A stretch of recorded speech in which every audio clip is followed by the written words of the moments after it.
백혈구 수치가 처음으로 10이 되고 100이 되고 1000이 되어서 온 가족 모두가 이제 드디어 살았구나. 시험에 나오는가 안 나오는가. 주입식 교육이라는 게 이런 건가?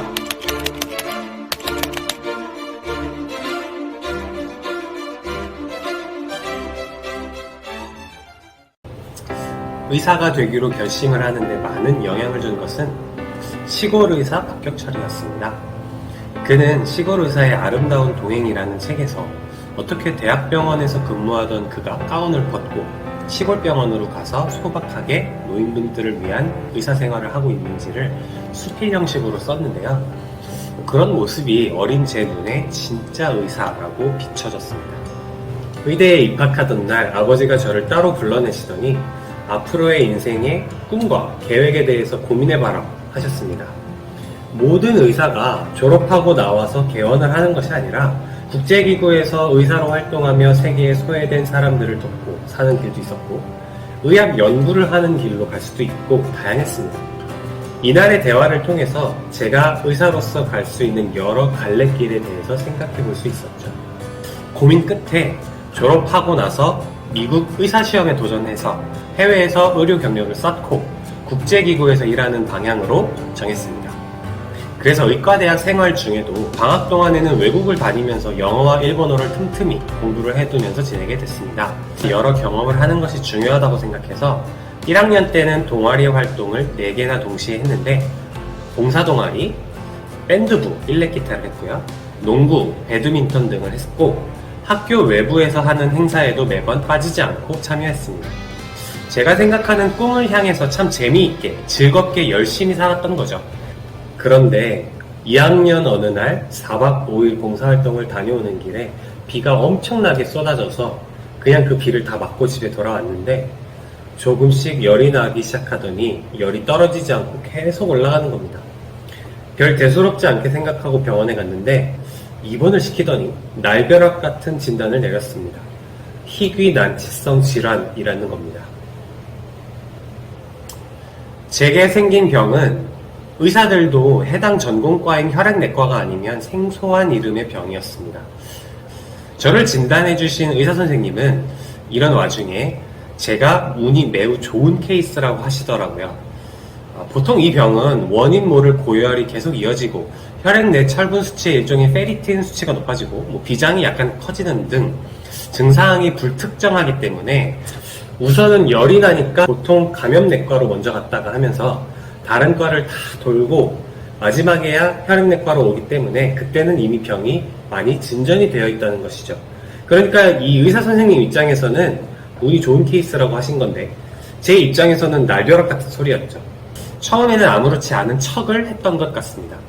일단 병이 초기라고 하니까 8주 치료 프로토콜에 의해서 치료가 진행될 것이고 이것으로 병이 호전될 수도 있다는 희망이 있었던 때니까요. 또 희귀병에 걸렸다고 진단을 받은 것 뿐이지 갑자기 그 병을 알게 되었다고 해서 몸이 바로 아파지는 것도 아니었습니다. 오직 혈액 검사, 소변 검사 같은 검사 결과상 수치로만 심각성을 알 수 있었어요. 그래서 처음엔 이런 생각도 했습니다. 방학 동안 조금 상태가 호전되면 학교를 다니면서 치료를 병행해야겠다 이렇게 말이죠. 하지만 검사 수치가 좋아지기는커녕 계속해서 나빠지고 있었고 결국 휴학을 할 수밖에 없어지면서 제가 정말 열심히 잡고 있던 계획의 차질이 빚어지는 것을 받아들여야만 했죠. 내 꿈, 목표, 계획을 내려놓는 것은 그래도 살만한 것이었습니다. 얼마 지나지 않아서 일상생활에서 느낄 수 있을 정도로 몸 컨디션이 안 좋아지기 시작했거든요. 치료제로 쓰이던 항암제, 면역억제제, 스테로이드의 부작용이 나타나면서 제 모습은 어느덧 환자가 되어 있었습니다. 전보다 더 강한 약으로 8주 치료를 다시 시작하겠다고 했고 그마저도 소용없이 병이 계속 악화되어 갈 때 저는 어쩌면 제가 다시 일상으로 돌아갈 수 없을 수도 있겠다는 생각이 처음 들었습니다. 어릴 적에 봤던 가시고기 같은 소설이나 시한부 선고를 받은 주인공이 나오는 영화에서나 봤던 일들이 실제로 저한테 벌어지고 있다는 사실을 인정하고 납득하는 것이 상당히 버거웠습니다. 내 영혼이 그 무게를 감당할 수 없다고 느끼는 것만 같았습니다. 처음에는 같은 반 동기들이 걱정을 해주기도 하고, 나 지금 병원에서 치료 중이야, 이런저런 소식을 주변에 전하기도 했는데, 어느 순간부터는 그것마저 아예 하기가 싫었고, 사실 하기도 힘들었습니다. 팔에 꽂아놓은 수액 주사가 불편했고, 몸이 자꾸만 크게 부어올랐고, 또 신체만큼이나 정신도 점점 막지 못하게 되어 갔습니다. 사람이 정신이 맑을 때는 시야가 내 집, 학교는 물론 발이 닿을 수 없는 곳까지도 상상하는 모든 것으로 뻗어나갈 수 있죠. 하지만 정신이 흐려지니까 저의 세상은 제가 있는 병실 안으로 좁혀져 버리더라고요. 시간이 지나자 제가 어떤 보이지 않는 이 정신의 끈을 놓은 것 같은 기분이 들었습니다. 투병의 고통, 망가져가는 삶의 무게를 맨정신으로는 견디기가 힘들었던 것 같습니다. 내 정신이 내 몸을 의식하고 붙들고 있는 이상 이 고통에서 절대 벗어날 수가 없었던 것입니다. 그렇게 제가 너무 당연히 잡고 있던 내 몸이 내 것이라는 그 집념, 권한 내려놓게 됩니다. 그래야만이 버텨질 것 같았습니다. 지금에서 생각해보면 그게 뭐가 그렇게 힘든 일이었나 하는 생각도 듭니다.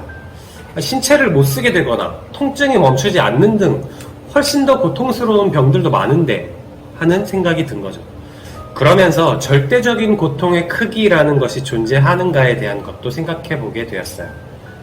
영원히 감당할 수 있는 수준의 고통인가 아닌가, 그건 역시 고려해봐야 할 사항이겠다 여겨진 거죠. 그런 의미에서 제 영혼은 정말 약하고 작았다는 생각이 듭니다. 누가 옆에서 민 것도 아닌데 저 혼자 풀썩 주저앉아버리고 말았거든요. 결국 정신과 치료약의 도움이 필요한 순간까지 오게 됐습니다.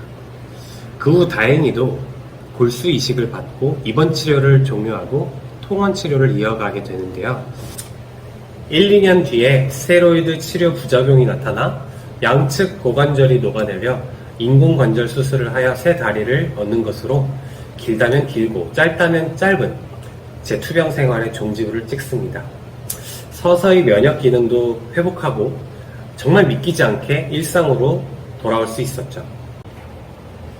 2년 만에 가벼운 마음으로 봄을 맞이할 수 있었고, 내 두 다리로 다시 학교 캠퍼스를 걸을 수 있었고, 다시 의학 수업을 들을 수 있었습니다. 평범한 일상을 누릴 수 있다는 것이 이렇게 행복한 일이었나? 그토록 벅찬 감정을 느낄 수 있다는 사실이 놀라울 정도였습니다. 그쯤 되어서야 저는 저에게 닥친 불행의 의미를 되새겨볼 수 있었습니다. 오랜 시간 고민 끝에 제가 얻은 결론은 다소 진부한 표현 같지만 인간 본질의 소중함, 이것을 깨닫기 위함이었던 것 같습니다. 그 어떤 시련이 온다 해도 그 시련이 인간의 가치를 훼손할 수 없다는 것입니다. 그리고 다시 돌아온 학교에서 마주한 의과대학 수업이 저에게는 너무나 충격적이었습니다. 공교롭게도 복학 후 첫 학기 수업 내용에 면역학이 있었는데 그 수많은 면역 질환들 중 저의 질병을 교과서 끄트머리에서 어딘가에서 찾았을 때 그때 얼마나 울컥하고 소름이 돋았는지 모릅니다. 혈액수치 항목 하나하나에 대해서 공부하는데 책에 나온 그 혈액수치 항목들은 제가 병원에 있을 때 제 몸이 보이지 않는 질병과 어떻게 얼만큼 맞서 싸우고 있었는지를 보여주는 지표들이었습니다. 헤모글로빈 수치가 7 이하로 떨어질 때, 페리틴 수치가 마구마구 치솟을 때, 골수 이식 후에 0이었던 백혈구 수치가 처음으로 10이 되고 100이 되고 1000이 되어서 온 가족 모두가 이제 드디어 살았구나 환호성을 질렀을 때 그 상황들이 모두 교과서 차트에서 말해주고 있었습니다. 그런데 수업 시간에 이 모든 것은 단 한 가지로 귀결되더라는 것입니다. 바로 시험에 나오는가 안 나오는가, 야마, 기출문제라고 하죠. 이 야마에 있느냐 없느냐, 환자에게는 생사를 다루는 매우 고통스럽고 절박한 그 수치들을 가지고 어떻게 학교에서는 시험에 나오니까 중요하고 시험에 나오지 않으니까 중요하지 않고 그 중요도를 나눌 수 있다는 말입니까? 주입식 교육이라는 게 이런 건가? 에 대한 실망감이 이루 말할 수 없었습니다. 물론 이러한 주입식 교육의 한계를 보완하고자 도입된 새로운 제도들이 있기는 있습니다. PBL 수업, TBL 수업, Problem Based Lecture, Team Based Lecture라고 부르죠. 자기주도 학습 이런 것들이 있는데요. 문제는 이런 제도들에 대해서 대다수 교수님들은 부정적인 태도를 갖고 있다는 겁니다. 일부 교수님들은 드러내놓고 불쾌함을 표시하기도 했습니다. 너희들이 학생인데 뭘 자기주도적으로 공부할 수 있어? 목표를 어떻게 스스로 설정할 건데? 학습 도구를 어떻게 스스로 조달해? 심지어 의대에서 자기주도 학습은 말도 안 되는 소리야. 물론 주입식 교육이 가진 장점도 분명히 있습니다. 기본적으로 가지고 있어야 하는 지식을 습득하는 데는 반드시 필요하겠죠. 하지만 앞으로 우리가 사는 시대에는 주입식 교육으로 배우는 대부분의 것들은 AI 인공지능으로 대체가 가능하고, 인간은 주입식 교육으로 얻은 지식 위에 인간만이 할 수 있는 창의적인 생각으로 AI를 더욱 잘 활용할 수 있어야 한다고 생각합니다. 또한 인간만이 갖고 있는 공감, 이해, 배려, 즉 사랑하는 마음이 있는 따뜻함이 있는 사람, 그리고 모르는 것을 궁금해하는 호기심 있는 창의적 인재가 되어야 합니다. 저는 예전에 가지고 있던 국제기구에서 의사로서 살겠다는 삶의 계획을 지금은 완전히 잊었습니다. 제가 느꼈던 공부의 즐거움, 호기심의 설렘이 성공하고 돈을 벌고자 하는 목적에 의해서 이용되는 것이 아니라 인간 본질에 가까워지기 위해 스스로 활용되는 교육 문화를 만들기 위해 뛰어들었습니다. 이미 시작되었습니다. 저의 이야기를 재미있게 들으셨나요? 그럼 계속해서 큐니버시티가 어떤 대학이 되고자 하는지 다음 영상에서 구체적으로 설명드리겠습니다. 감사합니다.